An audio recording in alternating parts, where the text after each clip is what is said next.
start the second video with the words I wrote in my Facebook group page the morning after the election. I began. For such a time as this, guys, it's a new day after a very long night. Once again, 2020 is one for the record books.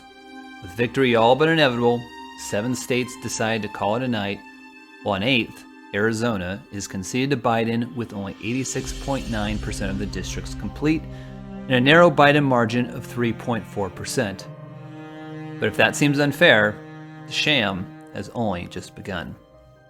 With Biden ahead in the polls 238 to 213, these are the results as of 4:35 a.m. California time. Warning, this may cause your blood to boil. The following states remain undetermined. We'll start with the 3 most likely victories. Number 1, North Carolina. Trump leads 50.09% to 48.69% with the district's 100% complete. What the How do you not concede a state that's 100% counted?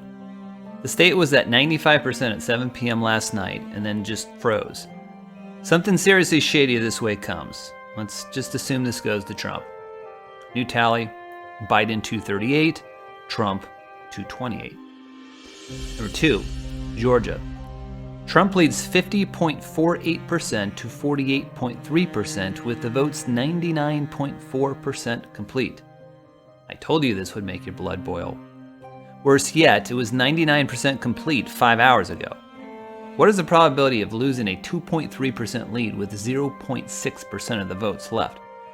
Better question still, why did they stop counting? I understand the nature of mail-in ballots, but this just doesn't look right. Let's assume this one goes to Trump too. New tally, Trump 244, Biden 238. Number 3, Pennsylvania. Someone tell me how the election was conceded to California before it was 10% complete, but they still haven't conceded Pennsylvania at 76.3% complete when Trump has a lead of 12.7%, 55.75 to 43.06%. If Trump holds out there, that's 20 more electoral votes. Trump 264, Biden 238. That leaves us with 4 states, Alaska, Nevada, Michigan, and Wisconsin, and their 35 electoral votes. Considering Trump takes the 3 states aforementioned, which seems all but inevitable, then only 6 electoral votes are needed. This is where it really gets nerve-wracking. Number 4, Alaska.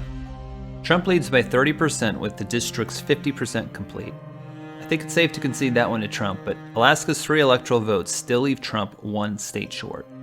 To win re-election, then Trump will have to take one of the following 3 states: Nevada, Michigan, and/or Wisconsin. New tally, Trump 267, Biden 238. Number 5, Nevada. When I went to sleep, Trump was leading Nevada. Now Biden leads 49.23% to 48.59%, a lead of 0.72% with polls 74.76% complete. Let's just concede that one and assume Biden holds Trump off. New tally, Trump 267, Biden 244. Number 6, Michigan. Again, Trump was winning when I went to sleep at midnight. Now, the polls show Biden with a 49.35% to 49.09% edge, with counting 82.9% complete. I'm not sure how that happened, but again, let's just imagine Biden holding Trump off in Michigan. New tally, Trump 267, Biden 260. 1 state then remains with the winner taking all.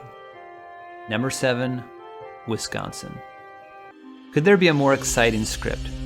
As of 4:30 a.m., Trump leads 49.57% to 48.94%. That's a difference of 0.63%, with votes apparently 99.95% complete.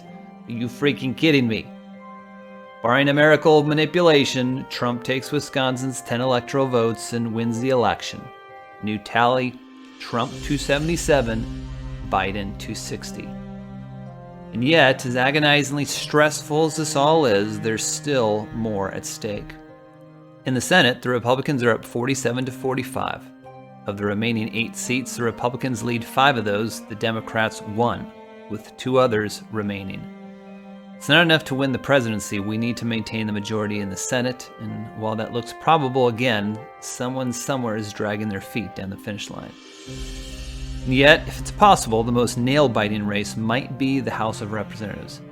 Despite California voting back Nancy Pelosi and Adam Schiff, no comment, the Democrats lead the Republicans 188 to 181. But of the remaining races, the Republicans lead 37, the Democrats lead 29.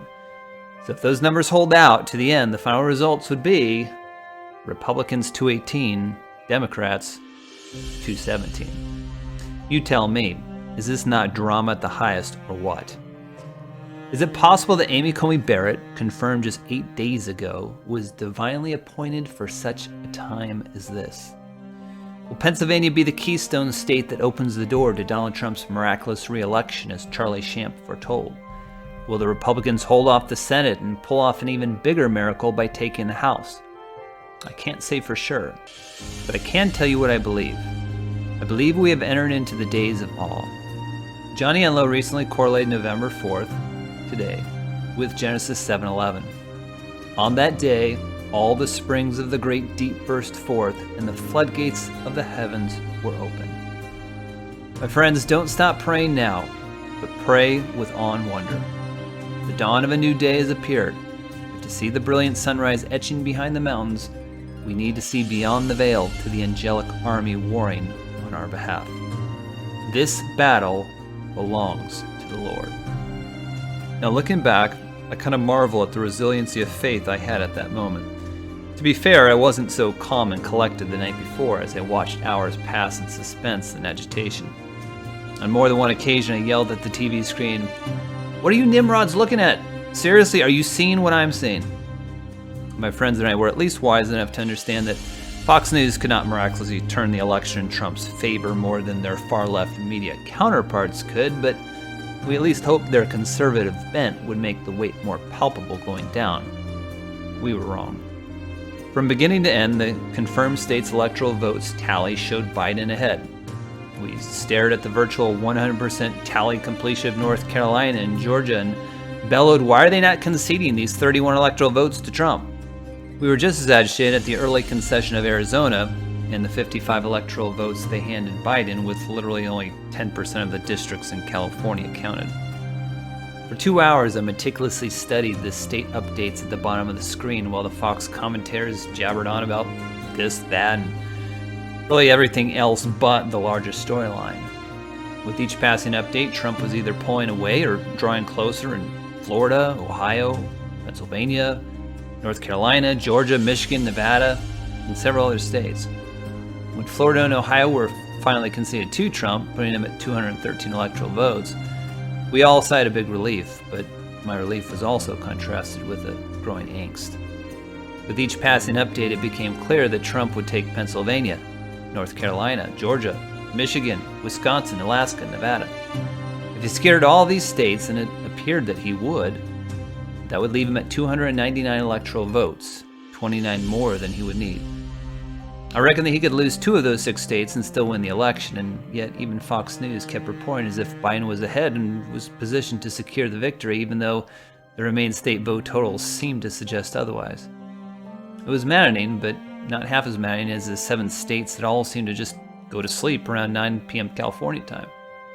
For close to 3 hours, we continued to wait and wait and wait.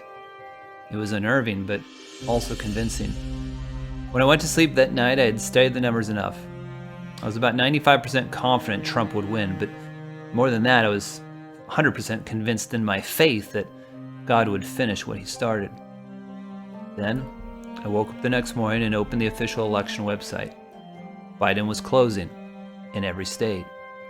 I understood the narrative that Democrats were more likely to vote via mail-in ballot than Republicans, but this was ridiculous.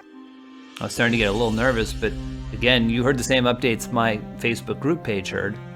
North Carolina and Georgia were essentially signed, sealed, and delivered. Trump's lead in Pennsylvania dropped from like 16% to 12.7%, but I knew that it was nearly statistically impossible to lose a 12.7% lead with votes 76% complete.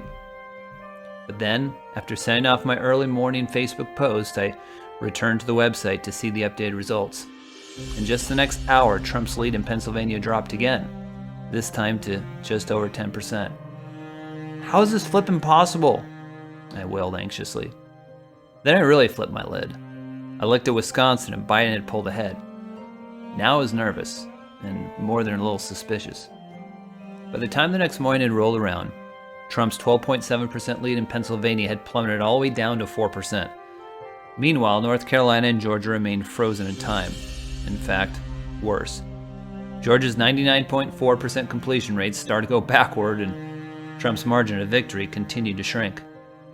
My suspicion that something fishy this way comes only increased when news broke that some 120,000 news ballots came in past midnight in Michigan, with virtually every vote going to Biden. I was like, stop everything! The Democrats in Michigan are trying to swipe a freaking presidential election! We need an investigation! And we need it now!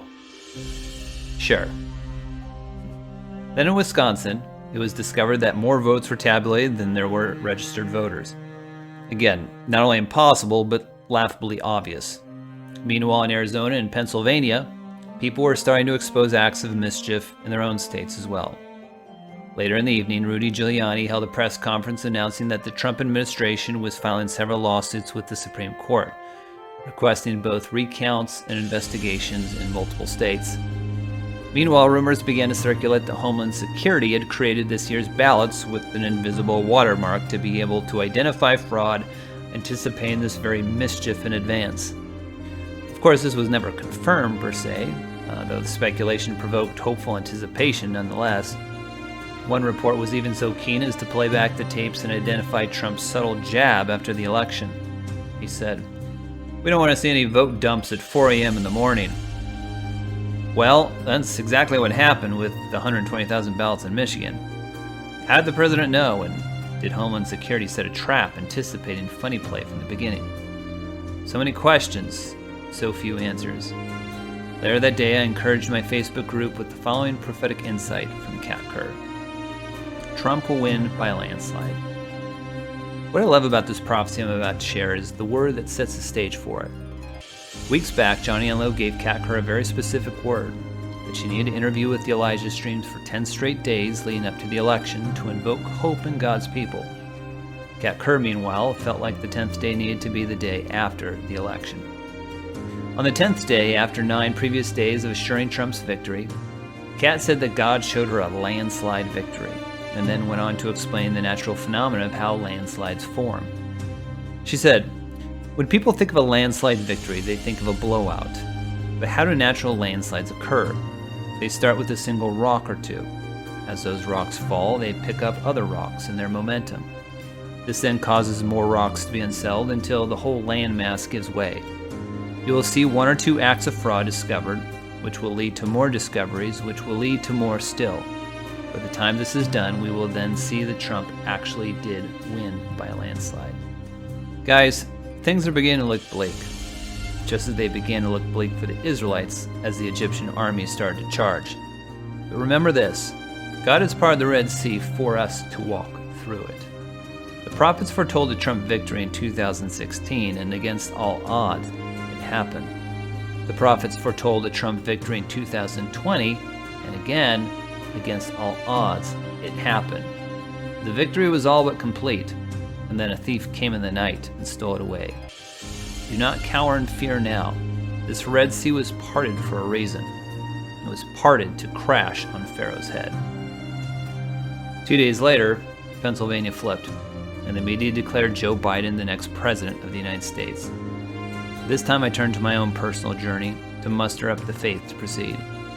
Not only had I put the entirety of my reputation on the line and that of all the prophets, I now had a Facebook group with 174 members that I had been leading with prophetic vision for 5 months running. Retreat was no longer an option. In the cold contradiction of the moment, I wrote the following. It's official. The media has conceded the election to Biden. I believe the great exposure has already begun, and it has begun by exposing the hearts of men. One believer posted a picture of Biden and Harris with the words, "Welcome to the White House." He had 116 likes. Another person had a post with the simple words, "I can breathe." Clearly a play on words to the infamous BLM slogan, "I can't breathe." An even clearer suggestion that the end of Trump's presidency now means that the nation can finally breathe. He received 155 likes. Some people, meanwhile, posted trite Christian lines like, "Jesus is Lord." Others are now conceding that the prophets were wrong. And then there are others who have stood their ground. There are those who have dared to hope against all hope. There are the Joshuas and Calebs who have seen the giants in the land and have come back with reports. The Lord has surely delivered them into our hands. If faith is tested in the fire, then America stands at its crucible. Perhaps this is the winnowing of Gideon's army, where God is allowing everyone who is fearful of the battle to go back home. Maybe it is, maybe it isn't. But as for me and my house, I will serve the Lord.